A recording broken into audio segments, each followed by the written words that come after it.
Eu não sei se você já fez ou costuma fazer aquela faxina de virada de ano, né? Virou o ano, aí você resolve arrumar, principalmente quem tem papéis, né? Escritório, coisa assim. Quem ajunta papel é a hora boa de pegar os papéis velhos e aqueles que não servem mais, contas que não servem mais, que fica lá acumulando na tua casa e que a gente vê que está demais, né? Tem gente que faz isso todo ano, tem gente que faz de 2 em 2 anos, 3 em 3 anos, não sei, né? Mesmo na era da informática ainda tem muito papel, né, cara? Tem papel lá, Modesto? E aí é o seguinte, eu resolvi esse janeiro agora, o primeiro tempo que eu tive lá, embora sigo com os hóspedes ainda lá, os chilenos. Cadê meus irmãos? Estão bem? Tá sobrevivendo o calor. Aí eu tirei lá uns 3 ou 4 dias para arrumar papelada. E percebi que eu tinha papel de muitos anos. Eu falei, meu Deus, eu tenho que jogar isso tudo fora. E foi muito interessante, porque tem papel que a gente joga fora sem olhar, né? Joga fora, rasga, pode rasgar. Mas já tem outro papel que a gente tem que parar e dizer, então, se eu olhar, porque se eu jogar alguma coisa importante fora, principalmente na área do ensino, das coisas que a gente escreve, das coisas que a gente já leu, né? Aí a gente não pode sair jogando tudo fora, né? A gente tem eu guardo muita coisa antiga.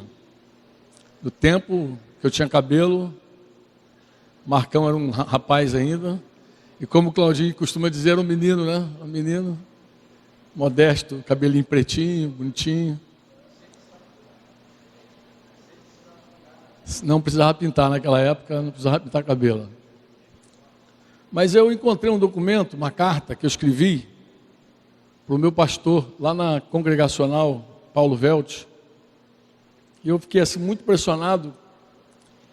É muito interessante você ler documentos antigos que você mesmo escreveu, porque você tem noção exata do que você concebe naquele ano. Era 1989. Fiquei, 1989, falei, caramba, 1989. Era abril de 89, eu penso. Acho que seja abril.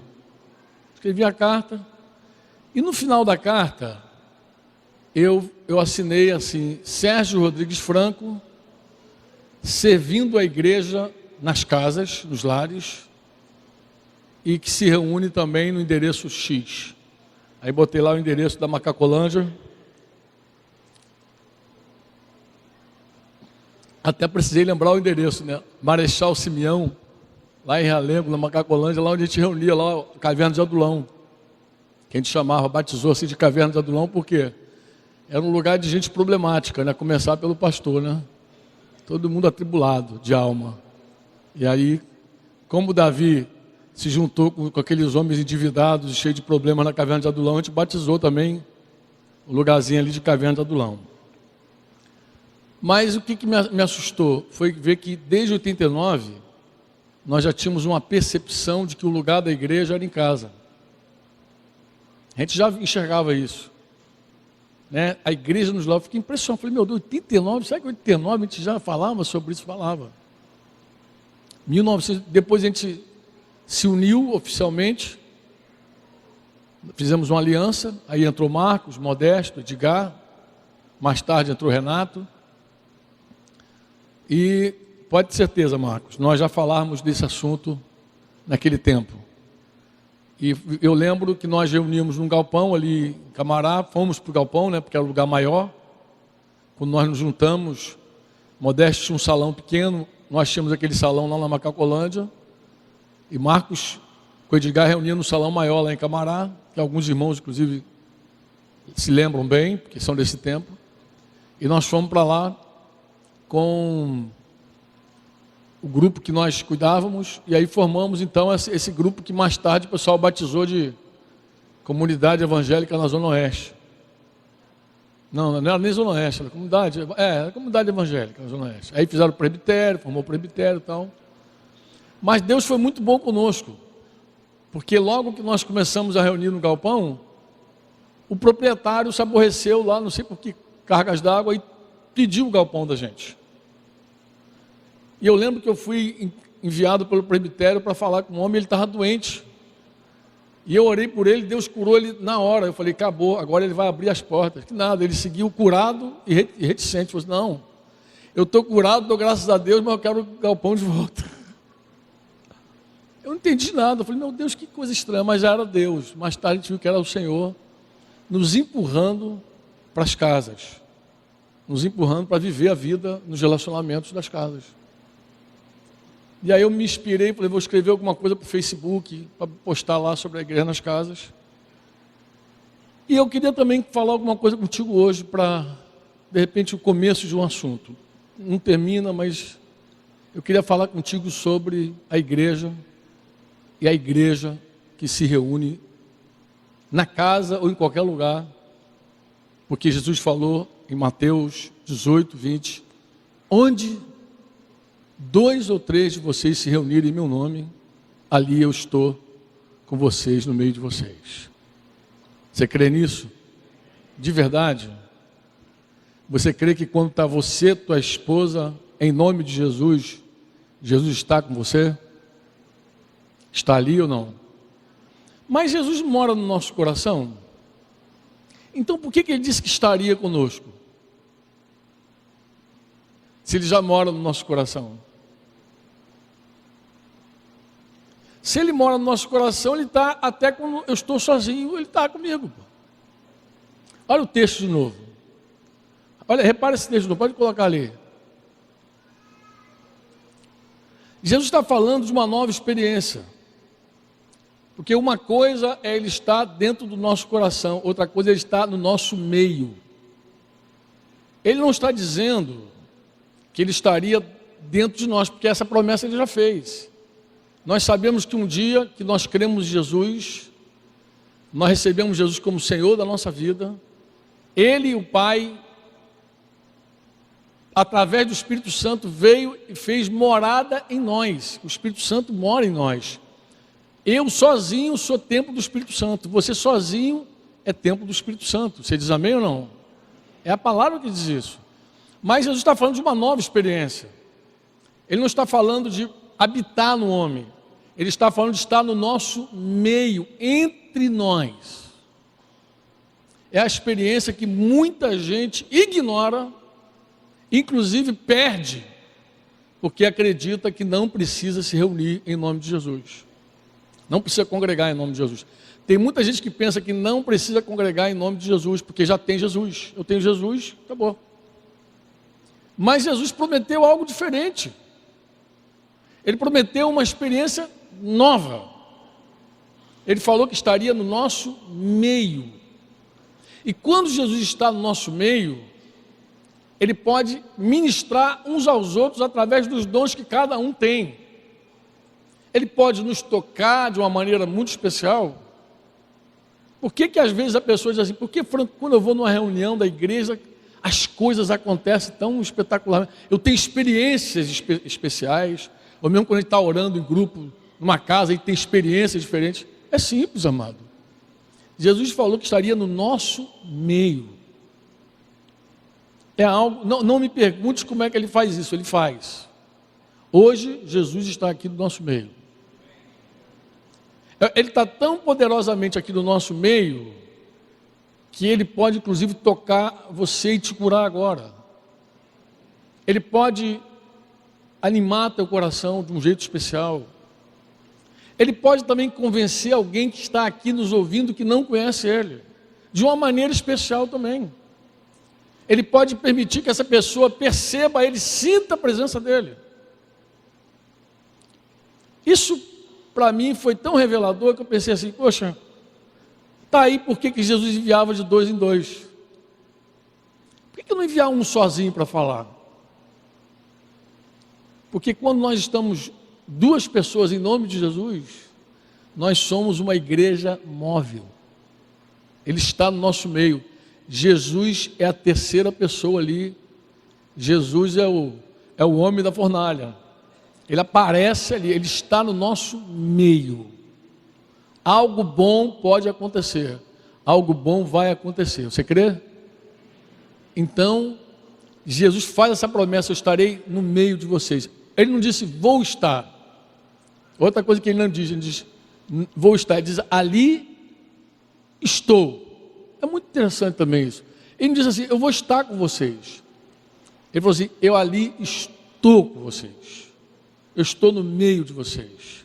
Ele chega primeiro. A gente costumava dizer isso lá atrás, né? A gente dizia assim, em qualquer lugar, lá na Macacolândia ou na casa, a gente dizia, não se esqueça que a primeira pessoa a chegar para essa reunião foi Jesus. Ele nunca chega atrasado, ele está presente. Então toda vez que a gente se reúne em nome de Jesus, ele chega primeiro. Ele diz, eu estou. Ele não diz, vou visitar. Ele não diz, vou chegar a qualquer hora. Fique esperando que eu chego. Ele falou, eu já estou. Você precisa crer em nome de Jesus, que toda vez que você se reúne com outro irmão em nome de Jesus, Jesus está ali. Ele já está. E você pode ter tanto a experiência particular, pessoal, de tê-lo dentro do teu coração, mas você pode ter uma experiência também de corpo. Você pode ter uma experiência diferente de corpo. Eu estava dizendo para minha esposa a importância das vezes a gente hospedar pessoas que não conhecem Jesus. Desse grupo de moças que tem aí, as duas moças, uma ainda não é cristã convertida. Falei, filha, essa moça vai ter conosco aqui a oportunidade de viver com a igreja, de morar com a igreja, de dormir com a igreja, de comer com a igreja, porque a igreja está aqui, somos nós em nome de Jesus ou não? Somos 2 ou 3 ou não somos 2 ou 3? Somos igreja ou não somos igreja? Somos ou não? Puxa, amados, se isso fosse uma revelação de verdade, de fato para nós, se a gente entendesse que a igreja nasce a partir da nossa união com Jesus, se a gente cresce que a igreja é tudo aquilo que está escrito na Bíblia, né? Efésios 4, 11 a 13, ele mesmo, Jesus, concedeu à igreja, ele deu para a igreja, uns para apóstolos, outros para profetas, outros para evangelistas, outros para pastores e mestres, com vista ao aperfeiçoamento dos santos, para o desempenho do seu serviço, para a edificação do corpo de Cristo. Se a gente acreditasse de fato no corpo de Cristo, que é um corpo, jamais chamaríamos um prédio de igreja. Jamais. Jamais a gente diz assim, tu vai para a igreja, se referindo ao lugar. Jamais faríamos isso. Jamais. Que igreja linda, com vitral, um negócio assim, um foguete. Ninguém diria isso. Ninguém diria. A gente só fala porque entre nós, dentro do nosso coração, ainda tem uma confusão. Ora a gente crê que a igreja somos nós, e ora a gente crê que a igreja é um lugar. Para onde é que você está indo? Estou indo para a igreja. Mas não está pensando nas pessoas. Está pensando no lugar onde reúne as pessoas. Por exemplo, muita gente estranha quando a gente diz assim, estou indo para o sítio. Como é que é isso? Lá tem uma igreja? No sítio tem uma capela? Diz, não, cara, lá tem um auditório. Que a gente reúne a igreja. A igreja se reúne nesse lugar. Mas aquilo não é igreja. Esse prédio nunca foi igreja. Eu, quando me converti, o ensino era que o prédio era a igreja. Eu, quando me converti, e vários de vocês que estão aqui, quem é desse tempo aí que o prédio era a igreja? Aí, levanta a mão com vontade, fica com medo não. Isso aí. E o lugar santíssimo era o púlpito.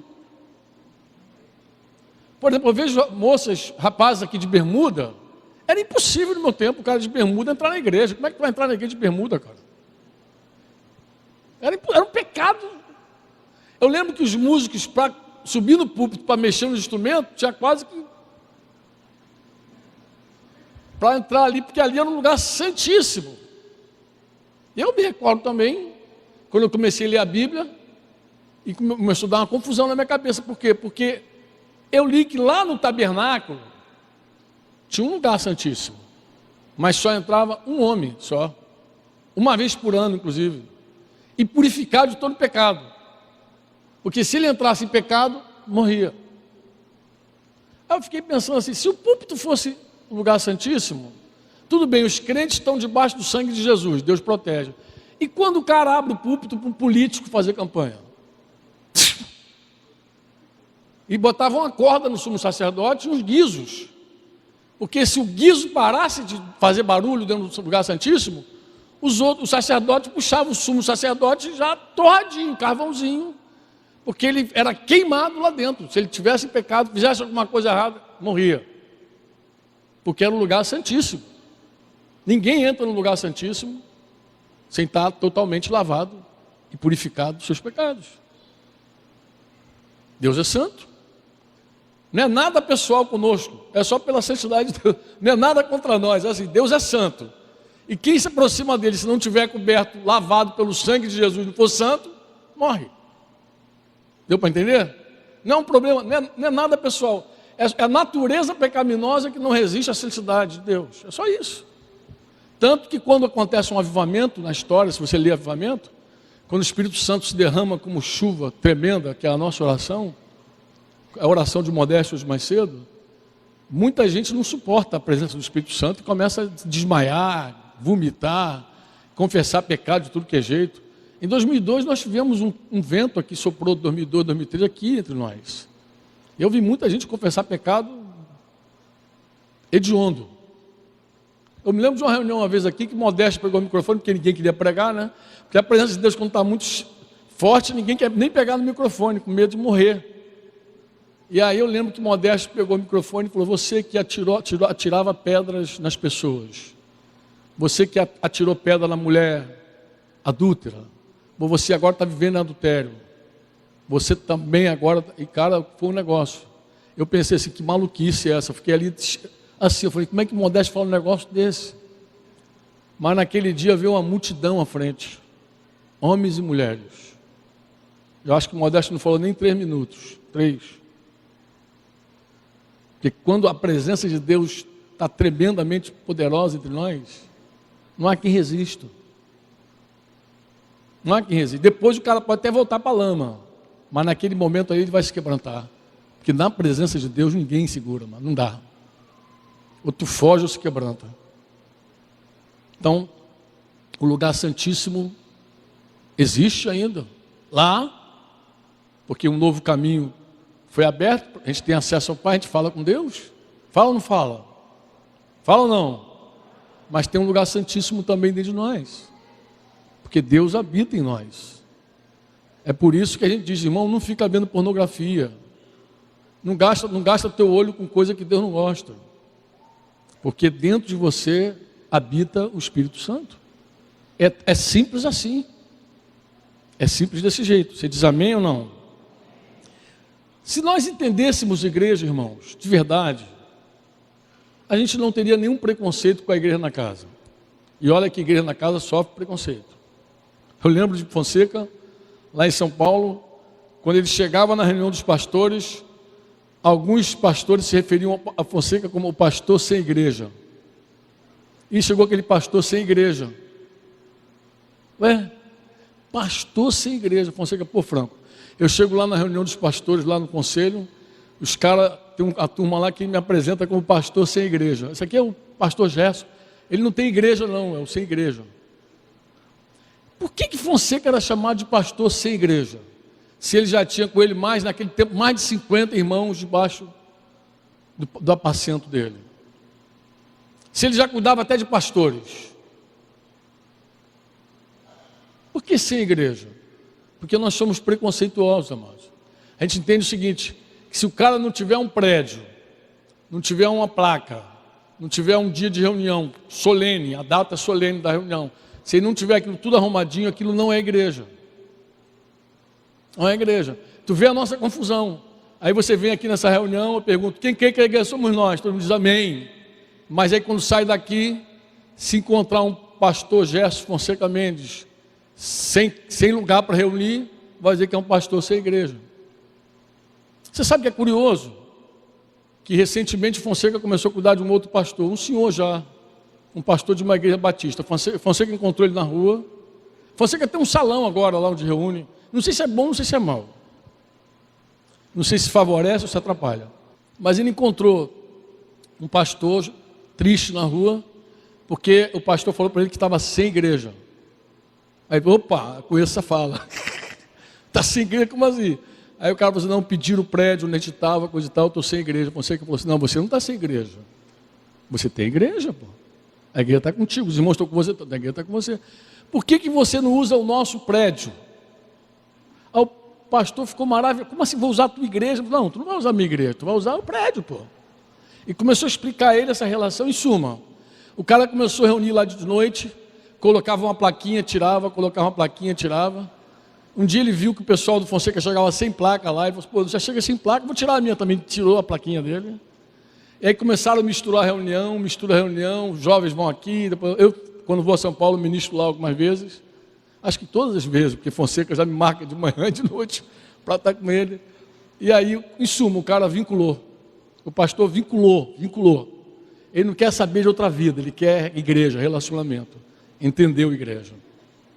Um pastor sem igreja. Eu lembro quando nós fomos socorrer o pessoal lá daquela tragédia lá de Teresópolis, Petrópolis, lembra? E aí tinha um grupo de irmãos que saíram daqui, do Rio, Getúlio estava junto, eu me lembro de Getúlio e outros irmãos. E aí, quando nós chegamos lá, eu me apresentei para a moça, assistente social, e falei, olha, nós estamos com um grupo de cristãos aqui, a gente quer atender as pessoas, mas a gente tem uma prioridade. Ela, qual é a prioridade? Eu falei, os domésticos na fé. Fui direto com ela, falei, a minha prioridade aqui são os meus irmãos, que a Bíblia manda atender primeiramente os domésticos na fé. Aí a menina se identificou como cristã, falou, que bom, pastor, eu já tenho a relação de todos os nossos irmãos aqui. Eu falei, joia. Aí orientei os irmãos a procurar os irmãos primeiro, e ela, inclusive tem um pastor aqui também. Eu falei, melhor ainda, cadê ele? Ele estava no segundo andar, e eu fui falar com o pastor, e o pastor desceu muito triste, cabisbaixo. Começamos a conversar, e eu falei assim, está tudo bem, amado. Ele começou, entendi, o cara passou uma tragédia, a cidadezinha lá dele, lá, o bairro foi um dos mais afetados. Mas conversando com ele, eu percebi que a tristeza dele foi porque ele fez uma reforma no prédio da igreja. Ele falou assim, poxa, nós arrumamos a igreja no final do ano, a igreja ficou tão bonita. E ver com a tragédia, o prédio foi todo destruído. E eu comecei a entender que a tristeza dele era o prédio. Eu falei assim, mas cadê? Quantos morreram? Ele falou, não morreu ninguém não. Eu falei, não morreu nenhum membro da igreja. Eu falava assim, mas o cara não entendia. É um negócio, é um bloqueio, cara. É um negócio inexplicável. Eu falava assim, ninguém da igreja morreu. Ele, não morreu ninguém não. E eu falei, onde é que está então a igreja? Ela está destruída. Eu falei, não é essa, eu quero falar da igreja verdadeira. Ela está aqui no galpão. Eu falei, pastor, a igreja está aqui. Graças a Deus não morreu ninguém. O senhor pode, pastor, agora inclusive começar a pastorear, levanta. Teve uma hora que eu fiquei tão agoniado que eu falei assim, reage. Falei forte com ele assim, reage em nome de Jesus. Ele, falei, pastor, em nome de Jesus, as ovelhas estão aqui, vai cuidar das ovelhas, vai atender pelos irmãos, para de ficar pensando no prédio, aquilo nunca foi igreja. E aí comecei a bater e falei com ele, talvez essa tenha sido a melhor experiência da tua vida, pastor, porque o senhor vai saber a diferença entre prédio e igreja de verdade. O que é uma construção, o que é um edifício, e o que de verdade é uma igreja. Igreja somos nós. Você diz amém ou não? Amém? Vê se tu entende essa frase. Maridos, amai vossa mulher como também Cristo amou a igreja. Efésios 5, de 25 a 27. Será que Jesus ama esse prédio? Ama a catedral? Ou ama a igreja? Nós. Marido, ame a sua mulher como Cristo amou a igreja. O cara vai amar a casa dele, o apartamento dele, o carro dele. Se ele não entender direitinho o que Jesus está falando, ele vai amar a casa. Não, eu tenho que amar aqui a minha casa, porque é como Jesus amou a igreja. Será que Jesus tem cuidado com esse prédio? Os irmãos de portas abertas também, eu ficava triste com os irmãos, de vez em quando, tá, Getúlio?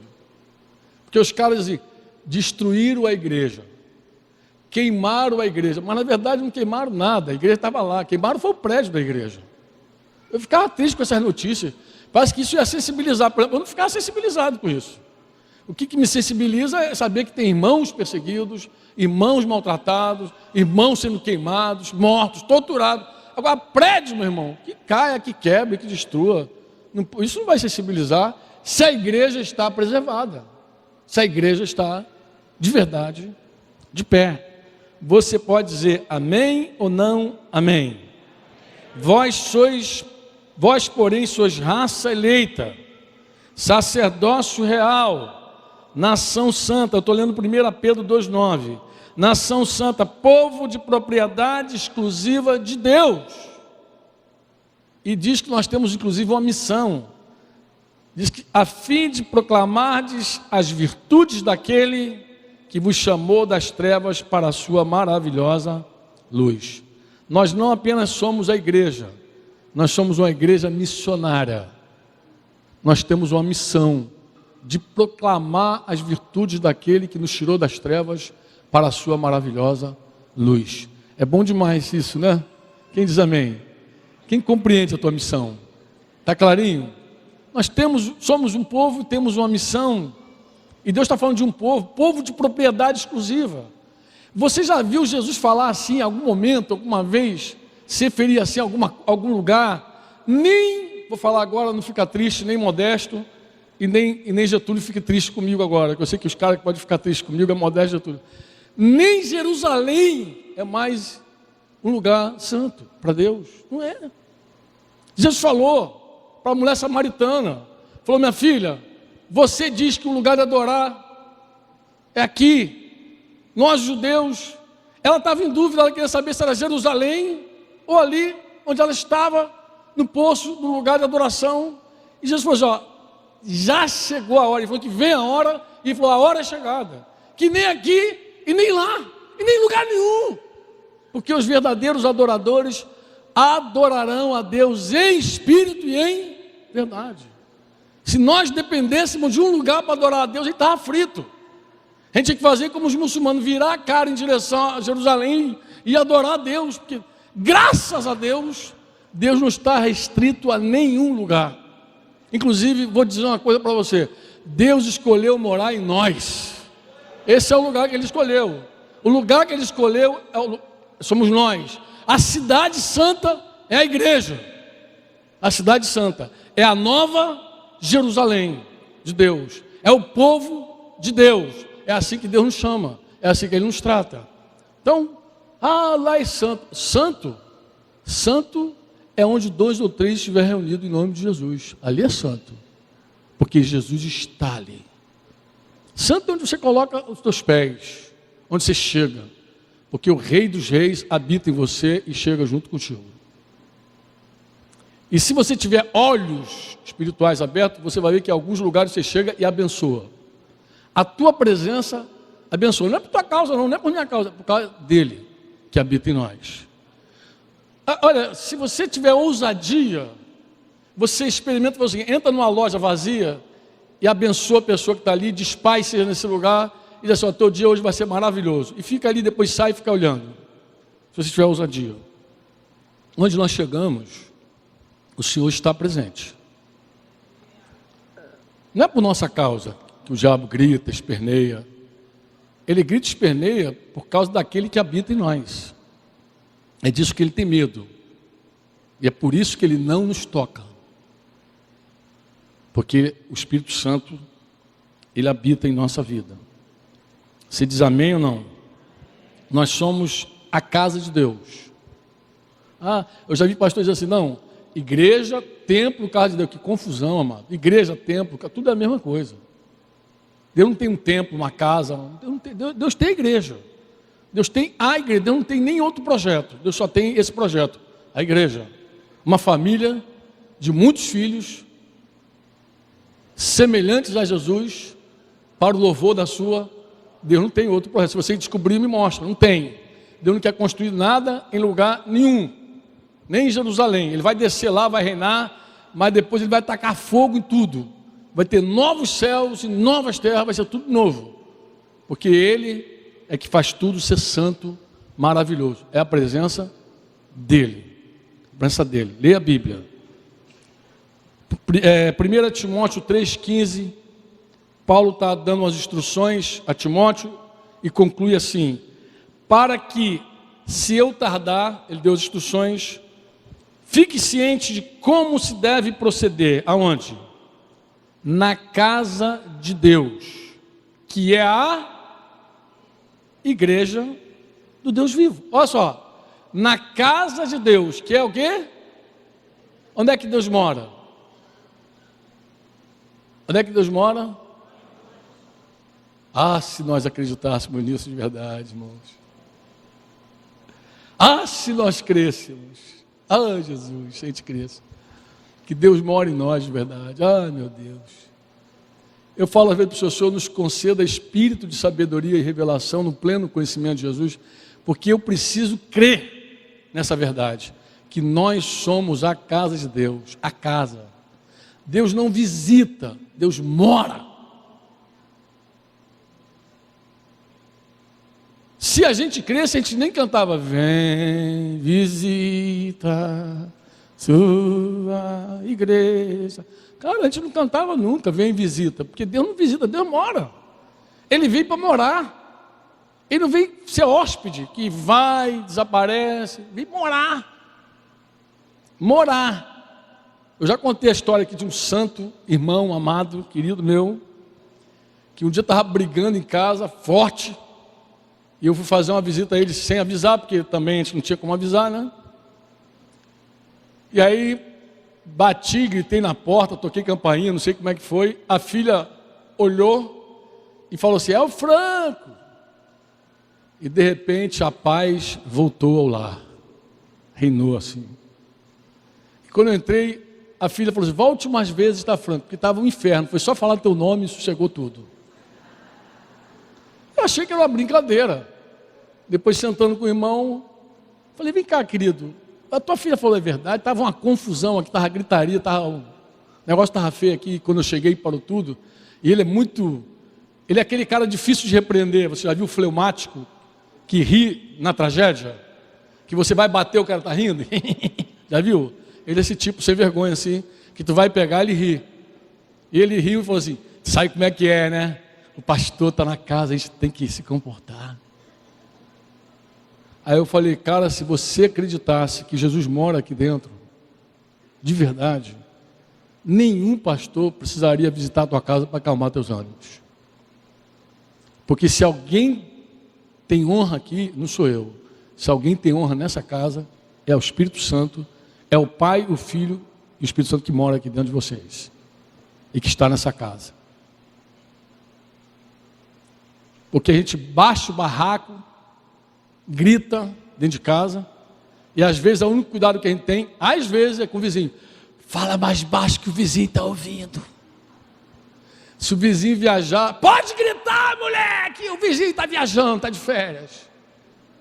Parece que o único respeito que a gente tem, ainda com o nosso testemunho, a gente não tem nenhum cuidado com a presença de Deus na nossa vida. Porque se nós crescemos de fato, irmão, olha, se a igreja acreditasse de fato que nós somos casa de Deus, primeiro que várias pessoas que estão em pecado hoje estariam profundamente angustiadas para sair do pecado. Porque diz assim: Senhor, eu estou te levando para o prostíbulo, eu estou fazendo meus membros de prostituta, eu estou entregando o meu corpo para te envergonhar. Se tivesse consciência da presença de Deus, a gente nem esconderia. Esconder de quê? Vou fazer escondido. Escondido de quem? Nós somos a casa de Deus. Você diz amém ou não? Você diz amém? Aí você diz assim: Franco, por que é importante saber que nós somos a casa de Deus para entender a igreja nas casas? É fundamental, amado. Porque se o preconceito nosso quebra, nós vamos entender a igreja em qualquer lugar. Eu escrevi recentemente no Facebook, se depois você quiser ver, e vou seguir escrevendo. Como é que Deus começou a nos falar essas verdades? Foi vários anos atrás. Foi em 89, 90. Eu vou lembrar os pastores aqui, alguns irmãos desse tempo, como é que Deus começou a nos falar. Era assim, ó. O primeiro culto de adoração a Jesus Cristo aconteceu aonde? Numa casa. Mateus 2,11. Entrando na casa, viram o menino com Maria, sua mãe, prostrando-se, o adoraram e abrindo os seus tesouros, entregaram-lhe suas ofertas, ouro. Teve adoração e teve até oferta. Onde aconteceu? Uma casa. O primeiro culto de cura e libertação que a gente conhece na Bíblia, culto de cura e libertação, foi aonde? Foi na casa. Mateus 8, 14 a 16. Tendo Jesus chegado à casa de Pedro, viu a sogra desse acamada, ardendo em febre, mas Jesus tomou-a pela mão e a febre a deixou. Ela se levantou e passou a servi-lo. Chegada a tarde, trouxeram-lhe muitos endemoniados, e ele meramente com a palavra expeliu os espíritos e curou todos os que estavam doentes. Onde aconteceu esse culto de libertação? Na casa de Pedro. Está lá, libertação. Uma das coisas que me apaixona lá em Pôr da Folha, mano, é a possibilidade que a gente tem de viver essa realidade, de ter uma igreja de verdade nas casas, de ver as pessoas entrando pelas casas, saindo das casas, e você indo na casa das pessoas, essas coisas que apaixonam. Quem vai, entende de igreja, agora quem vai e não entende de igreja fica numa crise, né? Onde é que a gente vai fazer nossa igrejinha? Os caras estão achando que a gente está construindo um prédio lá na entrada da cidade, para construir a igrejinha. Deve ser. Amado, igreja somos nós. Nós podemos estar na casa. Você diz amém ou não? O Pentecostes, que a gente fala muito, veio a uma igreja que estava onde? Em casa. A igreja foi inaugurada numa casa. Vamos ler. Ao cumprir-se o dia de Pentecostes, estavam todos reunidos no mesmo lugar. De repente veio do céu um som como de um vento impetuoso e encheu toda a casa. Encheu toda a casa onde estavam assentados. Olha, devia estar todo mundo exprimido, porque era muita gente e a casa devia ser grande também, porque haviam casas grandes também, pequenas e grandes, o espaço grande, mas encheu toda a casa. E o evangelho, quando chegou aos gentios, chegou também numa casa. Pedro não chegou lá, edificou um prédio, convidou as pessoas. Você pode ler Atos 11, de 1 a 3, dizendo, chegou ao conhecimento dos apóstolos e dos irmãos. O outro texto que eu li foi Atos 2, 1 e 2, tá, amados? Agora eu estou lendo Atos 11, de 1 a 3. Chegou ao conhecimento dos apóstolos e dos irmãos que estavam na Judéia, que também os gentios haviam recebido a palavra de Deus. Quando Pedro subiu a Jerusalém, os que eram da circuncisão o arguíram, dizendo, entrastes em casa de homens incircuncisos, e comeste com eles. Pedro entrou numa casa, pregou para os gentios. O evangelho foi aberto para os gentios, para nós, numa casa. Uma casa.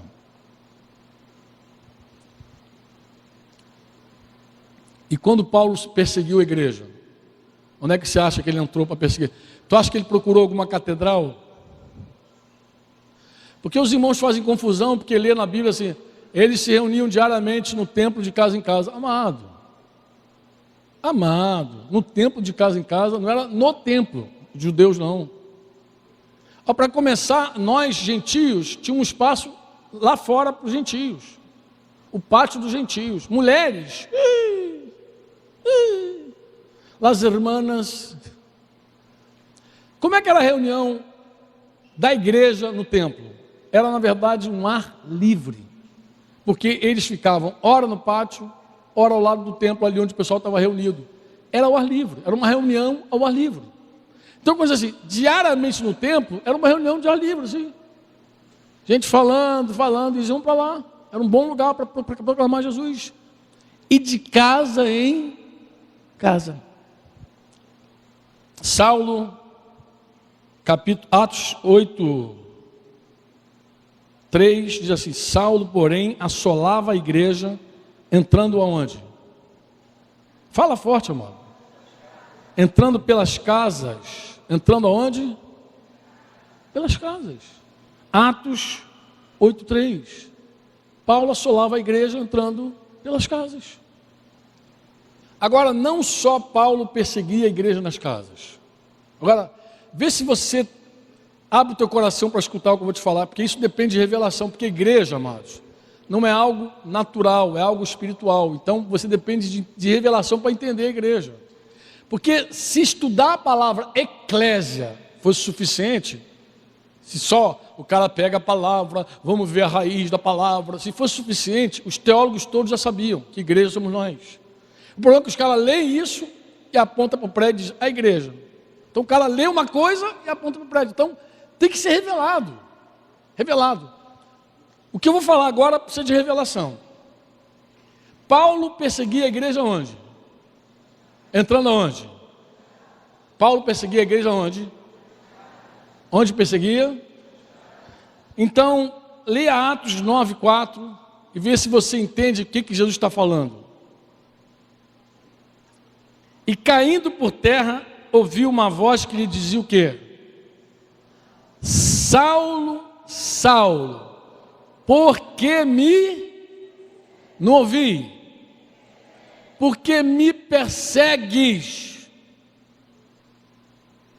Vê se você consegue enxergar. Paulo perseguia a igreja onde?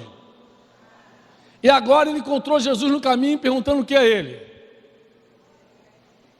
Por que que você me persegue? Percebe que Jesus se identifica com essa igreja que está na casa? Percebe isso? Ele se identifica. Tem os caras preconceituosos que acham que quando está na casa não é igreja. Se tem 2 ou 3 numa casa não é igreja. Mas o próprio Cristo se identifica com essa igreja caseira, pô. Ele está falando, por que tu me persegue, Paulo? É o meu corpo que está ali. É o meu corpo, é a minha igreja que está ali. Não é algo separado de mim. Por isso que ele está falando, me persegue. Eu estou ali, pô, não estou no meio deles. Ele disse que estaria em nós, no nosso meio. Está perseguindo a mim, Paulo.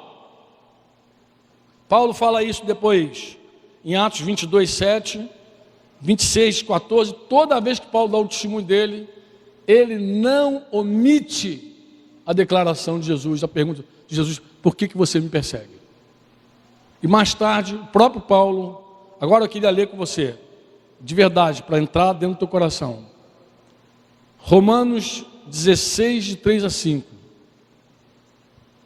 Saudai Priscila e Áquila, meus cooperadores em Cristo Jesus, os quais pela minha vida arriscam a sua própria cabeça. E isso lhes agradeço, não somente eu, mas também todas as igrejas dos gentios. Saudai igualmente a igreja que se reúne na casa deles. Saudai meu querido Epêneto, primícias da Ásia para Cristo. 1 Coríntios 16, 19. As igrejas da Ásia vos saúdam no Senhor. Muito vos saúda Áquila e Priscila, e bem assim a igreja que está na casa deles. Saudai os irmãos de Laodiceia e Ninfa. Agora estou lendo Colossenses 4,15. Saudai os irmãos de Laodiceia e Ninfa e a igreja que ela hospeda em sua casa. Agora eu vou ler Filemão 1:2. E a irmã Áfia e Arquipo, nossos companheiros de lutas, e a igreja que está em tua casa. Igreja. E antes de ser morto, Paulo alugou uma casa, está lá em Atos 28, 30, 31, e a partir dessa casa, ele recebia as pessoas em casa, e ministrava o reino de Deus na casa dele.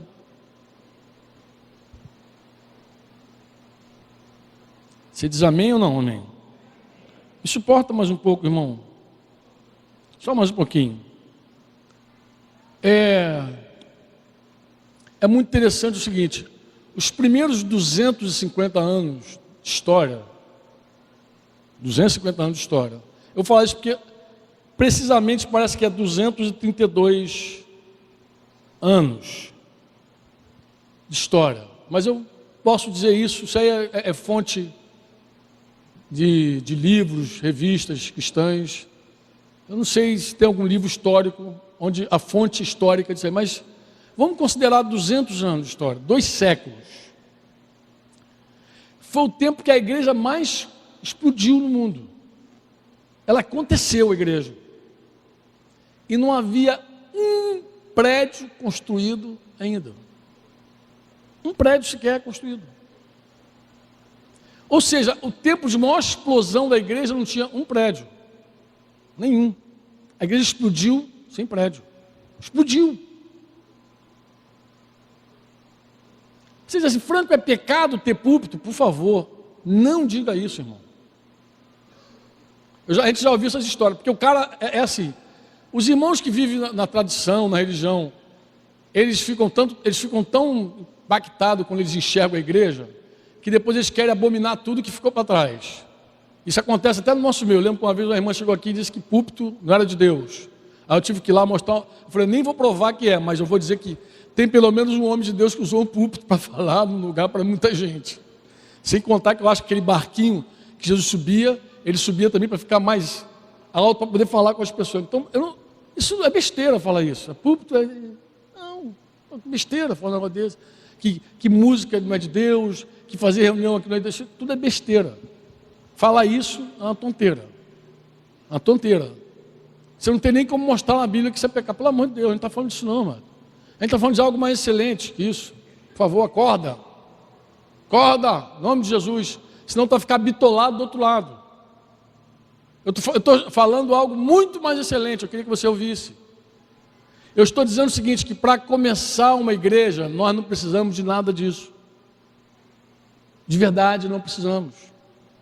A igreja na casa é muito econômica. Se você falar assim, é pecado, você não, é desnecessário. É desnecessário. Você começar uma igreja numa casa, é desnecessário. Não, a gente tem que ter a ata da fundação, temos que ter registro da pessoa jurídica. Então, amado, a igreja na casa é uma bênção de facilidade. Uma bênção. Você diz amém ou não amém? É uma bênção. Por que a gente, naqueles tempos, começou a olhar para as casas? Por isso. Primeiro, a igreja na casa se inicia facilmente. É muito mais fácil você convidar pessoas para ir para uma casa. Pregar o evangelho para ela. Inclusive tem muita gente que não vem para esse lugar, se você falar que está indo para a reunião da igreja, mas se falar que vai em casa, ele vai. Tem gente que gosta de receber oração. Ah, vem orar aqui, vai lá em Porto da Folha, entra nas casas. Católico, todo grupo religioso, não tem problema de entrar numa casa. Tem gente que gosta de oração, tem gente que gosta até de ouvir a palavra, e tem gente que não quer ouvir a palavra, não quer lá, mas quer bater papo, quer prosear, igual o Modesto fica lá com os candidatos dele a discípulo lá, proseando, jogando dama, conversa fiada. Mas é importante esse cara ter esse momento, por quê? Porque é nessa hora que você semeia na vida do cara. Semeia, pô. Entre uma dama e outra, você proclama, você dá testemunho, você fala. Relacionamento total. Se a igreja se fechar num prédio, como é que ela vai se relacionar? Como é que ela vai chegar às pessoas? Então, a igreja na casa, ela é fácil, ela se inicia facilmente, porque onde houver 2 ou 3 unidos, o nome dele está presente. Você diz amém ou não? Aí você diz assim, Franco, é pecado? Não, é desnecessário, meu querido. Você quer começar a trabalhar, multiplicar a igreja nas casas? Você só precisa mesmo depender do Espírito Santo e ter disposição para convidar pessoas, reunir pessoas, falar do amor de Deus e usar a casa bem, usar bem a casa. Dependendo da casa, tu pode meter muita gente dentro da casa. Eu lembro quando eu morava em Realengo, Cara, um dia eu contei, eu não sei se a Madinha está aí não, né? A Madinha pode ter memória disso. Mas um dia eu contei, tinha 73 pessoas dentro de casa. Na escada, era uma casa grande, possibilitava tudo isso. Metia a gente para tudo que é lado. O pessoal vinha, chegava, sabia, vinha, chegava. Ah, tem uma reunião ali, vinha, uma casa. E lá eu ouvia a palavra. Eu ouvia a palavra, aos poucos já vinculando também. Que a casa tem essa facilidade, você não precisa botar placa na porta. Aqui, a igreja do lar, venha. Horários de culto, de 8 às... Um dia passou uma senhora lá na minha porta, passou mal assim, isso já morava na Maceió. Passou mal, a mulher passou mal, o sol devia estar igual a esse aí. Era de tarde.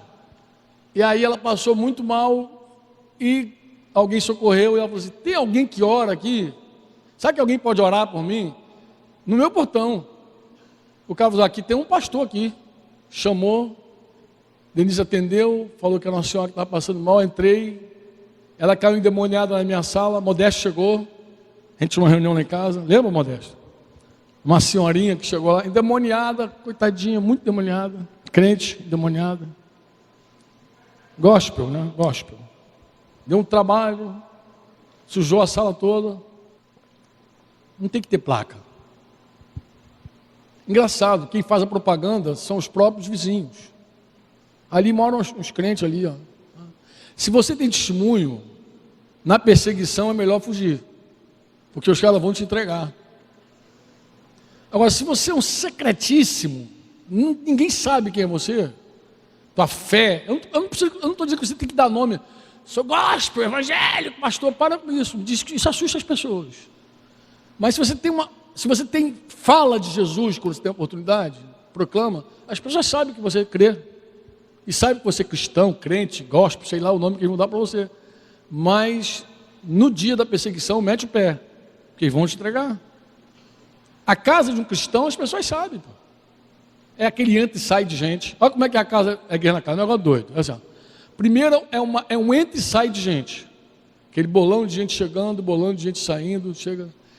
Às vezes você desfila com vários carros diferentes, o cara pensa, esse cara é dono da agência, começa assim, né? Achando que você é dono de uma agência, mas o irmão pega, leva você para um lugar com um carro, daqui a pouco tu volta com outro, aí pensa que você é dono de uma agência.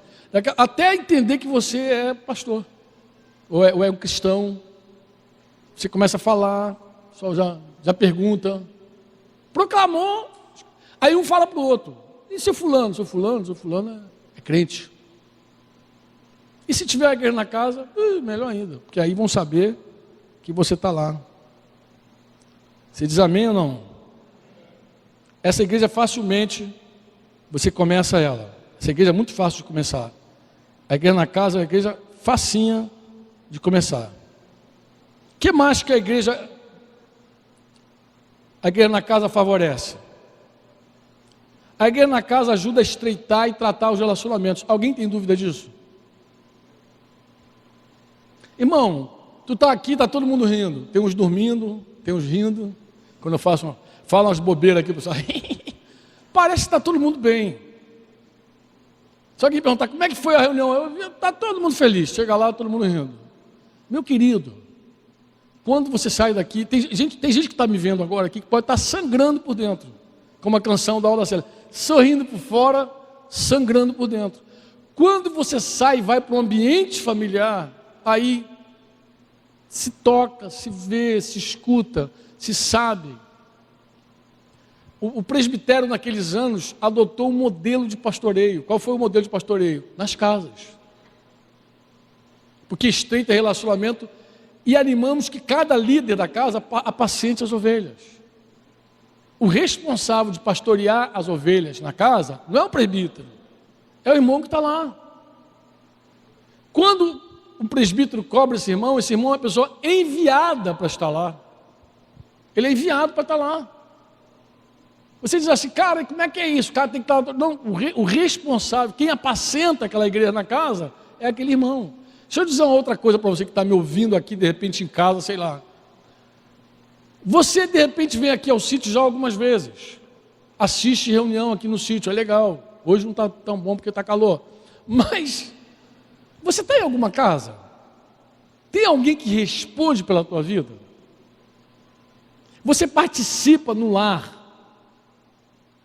Porque se você não participa no lar, eu vou dizer, você não está sendo pastoreado. Ninguém responde por você. Você é uma pipa voada. Está aí, é legal estar aqui, amado. Mas você precisa de algo mais. Você precisa ter uma relação mais estreita e mais próxima de alguém que possa olhar para você e saber se você está sorrindo mesmo. Isso só acontece na proximidade da casa. Olho no olho, conversando, falando. É tão interessante que quando a gente chega perto da pessoa, a gente já percebe as problemáticas todas. É assim ou não é assim? Por que retiro aqui a gente faz assim, ó, retiro aqui?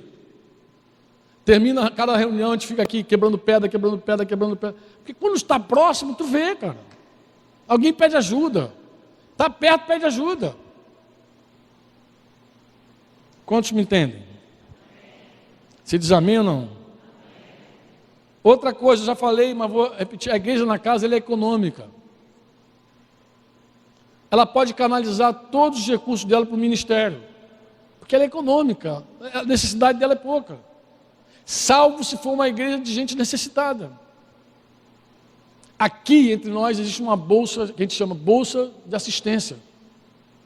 Essa bolsa, ela é repartida assim, cada setor, onde está o grupo de irmãos, tira o dízimo dos dízimos. Tudo que você entrega, 10% fica ali para atender o necessitado. Nós cremos, o presbitério acredita que não tem necessitados entre nós, necessidade de verdade entre nós. Se houver alguém necessitado de verdade entre nós, algo está errado. A conexão está quebrada, algo tá ruim entre nós. Porque normalmente a gente segue confiando que está tudo funcionando. Mas se algo não está funcionando, grita. Fala, por favor, me ajuda, esse negócio não está fluindo. Até para cooperar com a pessoa que está te pastoreando na casa. Chama os presbíteros, diz a Bíblia. Está alguém doente? Chama os presbíteros. Eu acho que se chama os presbíteros pode funcionar para outras coisas. Está com algum problema grave aí que você não encontrou solução na casa? Chama os presbíteros. É grave, já tentou resolver de mais uma vez e tal. Claro, se você quer ajudar mesmo, né?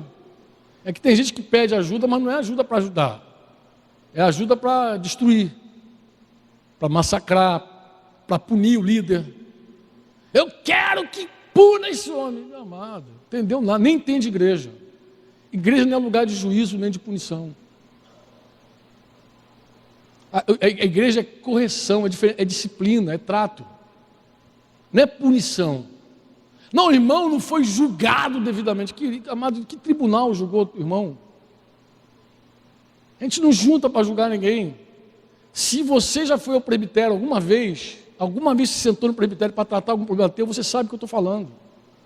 Você nunca foi lá para ser escorraçado, para levar dedo no olho, para ser humilhado, ultrajado. Negativo. Se você sentou alguma vez no presbitério, você ouviu verdades, porque lá não é tratado com fofura, ninguém vai alisar teu ego. Vão falar verdades, mas vão te corrigir com respeito. Porque é assim que a Bíblia diz que o pai deve corrigir o filho. Diz assim, disciplina, que tenha os filhos, presbítero inclusive, que tenha os filhos sob disciplina com todo respeito. Que é o maior desafio de um homem de Deus. É corrigir alguém sem faltar o respeito com ele. É poder dizer a maior verdade para ele e não desrespeitá-lo. A pessoa se sentia assim, eu ouvi um monte de coisa, mas eu também fui respeitado. Não fui agredido, não fui ofendido na minha moral, eu fui respeitado. Ouvi verdades. O pai, você é pai, você quer ser presbítero? A Bíblia diz que o presbítero, ele tem que cuidar bem da própria casa dele. Diz que tem que disciplinar os filhos com respeito.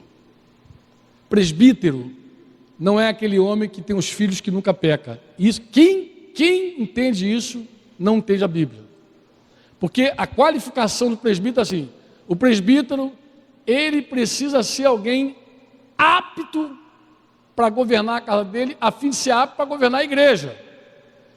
Se na igreja é impossível você guardar os irmãos de pecar, você acha que você consegue impedir que os irmãos pequem? Se a qualificação para ser presbítero é que os filhos dele nunca pequem, então você está dizendo que ele vai, quando se tornar presbítero, a igreja nunca vai pecar. Porque é isso que Paulo está dizendo. Ele está dizendo assim, ó, que tem os filhos em disciplina com todo respeito. Então a qualificação do presbítero é quando o filho peca, ele disciplina o filho com todo respeito. Isso que é a qualificação do presbítero. Porque da mesma forma, ele vai agir no meio da igreja. Ele vai disciplinar o irmão com todo respeito. Ele vai dizer assim, porque isso é igreja, isso é família, irmão. Isso é família. Se você disciplina teu filho e falta o respeito com ele, você vai fazer a mesma coisa com os irmãos. Se você não disciplina teu filho, tu também não vai disciplinar os irmãos.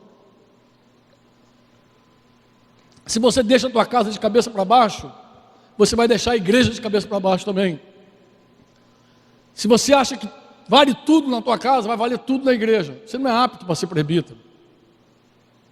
Mas se você vê os problemas da tua casa e pastoreia, disciplina com respeito, trata, você está apto para ser presbítero.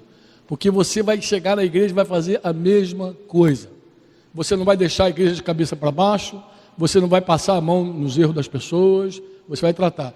Se tu é um pai zeloso, tu vai ser um pastor zeloso. Se você é um pai relapso, tu vai ser um pastor relapso. Se você não cuida dos teus filhos, dificilmente vai cuidar das ovelhas dos filhos de Deus. É assim que funciona, entendeu?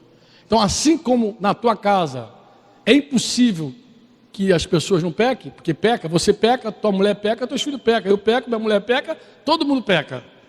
Da mesma forma a igreja. Nós pecamos também. E qual é a diferença, Franco? Por que o presbítero tem que governar bem a casa dele? Ele tem que governar bem a casa dele para quando chegar na igreja poder disciplinar com autoridade e com respeito. E os irmãos que conhecem o presbítero vai dizer, esse irmão não poupa nem os filhos. Ele corrige os filhos, corrige a mim também. É assim, dessa maneira. E a casa proporciona tudo isso, essa proximidade, esse toque, e o papel dos presbíteros é supervisionar essas casas. Você diz amém ou não? Quantos me compreendem claramente o que eu estou falando? Compreende, amado? Se você disser assim, não, Franco, o presbítero tem que governar bem a casa dele, ou seja, o filho dele nunca vai pecar, a filha nunca vai pecar. Amado, isso não é verdade. Se isso é a base para ele ser presbítero, então a igreja nunca pode pecar. Ele vai tratar com o pecado na casa dele, e vai tratar com o pecado na igreja, ele vai tratar com o pecado em tudo que é lugar. Essa é a base. E é assim que funciona a supervisão nas casas. O que deve funcionar, né? O que deveria funcionar. Eu digo isso deveria porque a gente é homem, como eu falei que a gente peca, em algum momento a gente pode não ver, negligenciar alguma coisa importante, porque a gente também está sujeito a pecar. E nessa hora a gente precisa cooperar mutuamente com os outros. Olha, não negligencie o teu trabalho, você é presbítero, você é líder, você, entendeu? Não coloca um jugo no pescoço dos irmãos que lhe deram na tua casa. Um peso que não tem. Que não tem. Olha como ele trata a família dele, os filhos. E aí, isso é importante. Isso é importante mesmo. Você diz amém ou não? A igreja nas casas é uma excelente ferramenta evangelística. E aí, eu posso dizer isso como? Eu posso dizer isso para você olhando as células que se multiplicaram nos últimos anos. Todas as igrejas que se multiplicaram nos últimos anos foram para casa. Todas. Uma igreja em células não é uma igreja com células. Você sabe a diferença, não sabe? Sabe ou não? Qual é a diferença de uma igreja em células, uma diferença com célula? Qual é? Quem lembra? Não sabe? Vou dizer. Uma igreja com célula é uma igreja que tem um montão de ministério e a célula é mais um ministério da igreja. Uma igreja em célula é uma igreja que a base dela está nas casas.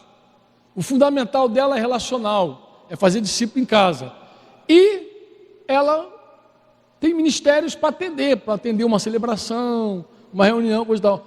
Mas não é o ponto fundamental. Os ministérios são apoio. A música apoia, tudo apoia para fazer discípulo. Tudo coopera para a obra de fazer discípulo. Vocês entendem a diferença ou não? E nesse sentido, quem mais multiplicou nos últimos anos é a igreja de células, e que eu acho que a gente tem que aprender muito até com esses irmãos que trabalham evangelizando, porque eles são muito bons e dão ênfases boas para seguir multiplicando as casas. Eu acho que se a gente tivesse alguém aí entre nós que enfatizasse a multiplicação das casas, a gente ia embora. E a gente precisa disso, essa multiplicação nas casas. Para terminar, a igreja nas casas, ela favorece o discipulado e o treinamento de novos pastores. Por quê, Franco? Porque a gente aprende vendo. A gente vive num tempo onde as pessoas não querem aprender de fato as coisas. As pessoas querem fazer prova e passar. Eu já falei aqui, é igual a autoescola. O cara quer tirar a carteira, vai para a rua, só Jesus na causa. Inclusive, tem gente na rua hoje dirigindo que você sabe, tu vê que a pessoa não sabe dirigir, está toda insegura, está desesperada. Por quê, Franco? Porque o fundamental dessa pessoa era passar na prova. Assim também, amados, vários lugares, faculdade, ouvi dizer, não sei se é verdade, que os últimos médicos que fizeram prova aí, exame médico, exame qualificação, diz que a maioria foi reprovada. Quantos?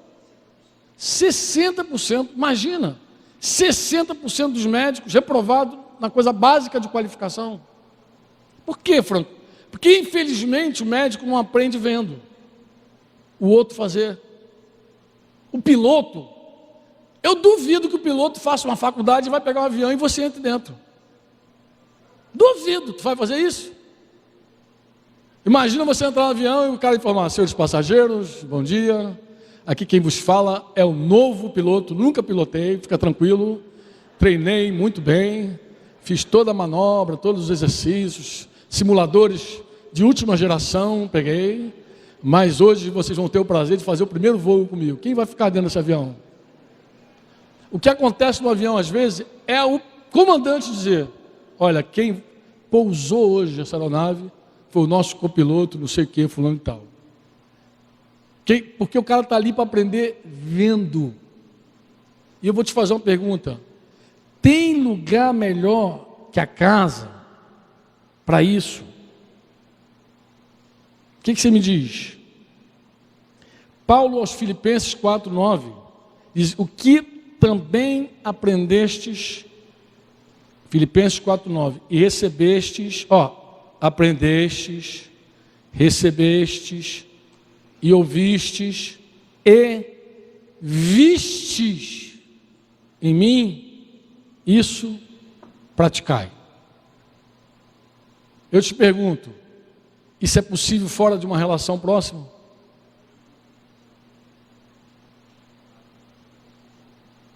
É? É possível, amado? Vistes eu fazer, tu viu eu fazer. Quando aquele demônio entrou lá, tu viu como é que eu tratei. Você viu como é que eu tratei aquele irmão, tu viu. Tu andou comigo, você viu as coisas. Eu vou dizer para você como é que a gente abria células no passado.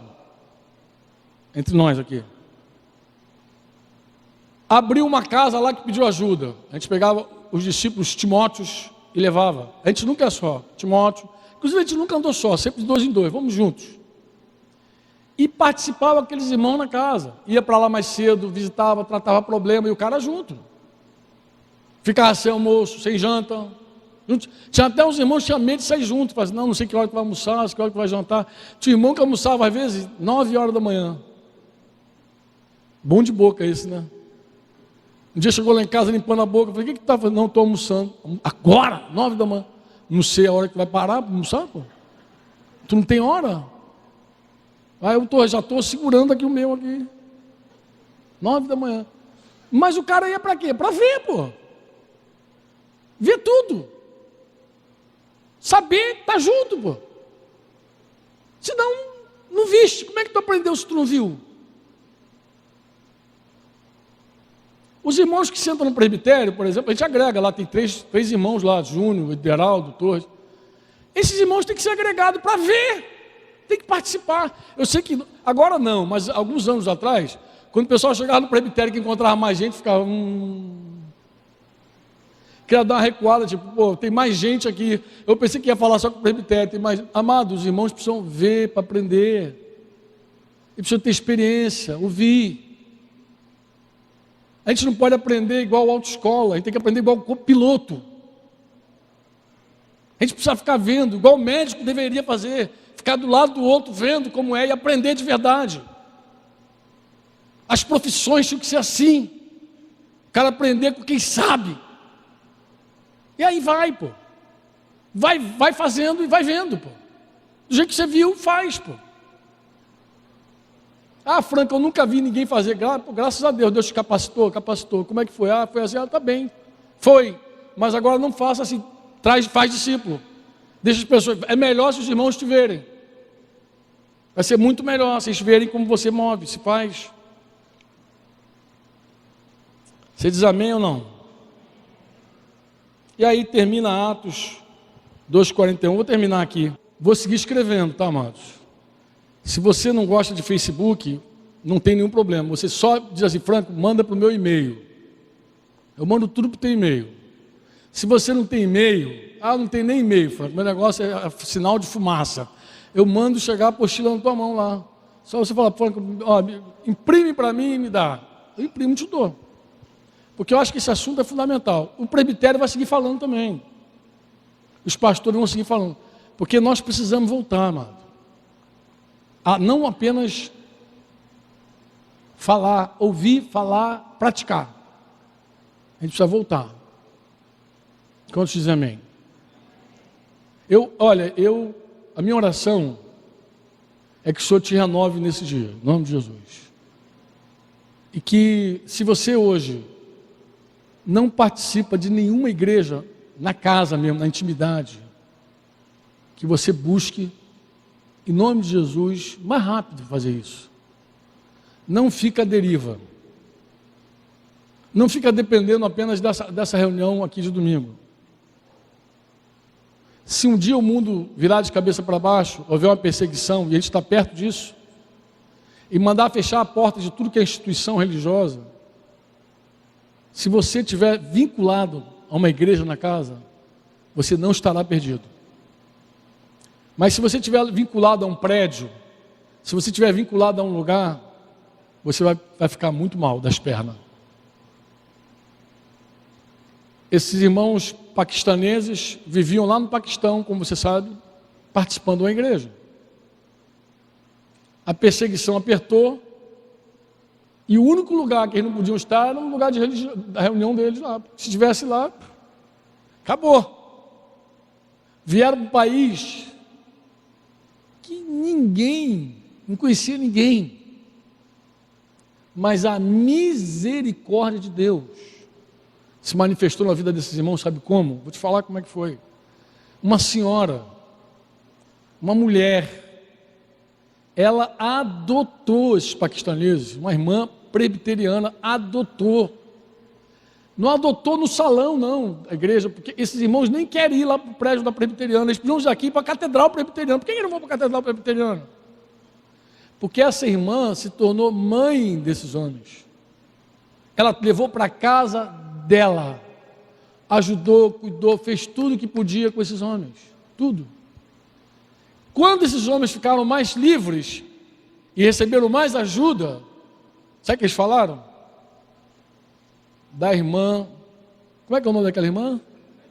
Edna. Da irmã Edna a gente não quer se afastar não, porque essa irmã é a nossa mãe. E estão aqui aguentando o calor da Zona Oeste, porque a pessoa mais forte, o vínculo mais forte deles, eu estou falando para vocês na boa, foi uma mulher que recebeu em casa. Estou falando verdade ou não é? Meu testemunho é fiel, é verdadeiro? É isso, Paulino? É isso, Marcão, você que teve desde o começo. Meu testemunho é verdadeiro? É isso. Eles podem confirmar? É verdadeiro? O testemunho é verdadeiro. Vínculo, proximidade, casa. Não fica à deriva. Vamos orar? Quer falar, Cláudio? Está com a Bíblia aberta aí? Eu queria só aqui dar um reforço, eu não sei se precisaria, mas a gente sabe que a igreja na casa, ela é um desafio também, porque igreja na casa fala de relacionamento, de estar junto, porque quando a gente está junto, a gente não conhece só o lado bom das pessoas, a gente conhece o lado ruim também. E eu sei que muita gente deixou a casa, deixou o relacionamento, porque deixar a casa é deixar o relacionamento, é deixar o vínculo, por causa de problemas. Porque às vezes depois de tantos problemas, a gente acaba chegando à conclusão que é melhor estar longe, que não é melhor estar perto, é melhor se afastar. Essa é a solução que alguns encontram para não ter problema. Só que a casa, amado, além de possibilitar tudo isso que Franco falou, eu sei que ele passou por esse ponto também, ele falou sobre isso, mas eu queria frisar, a casa, o relacionamento, ele proporciona a edificação do corpo de Cristo.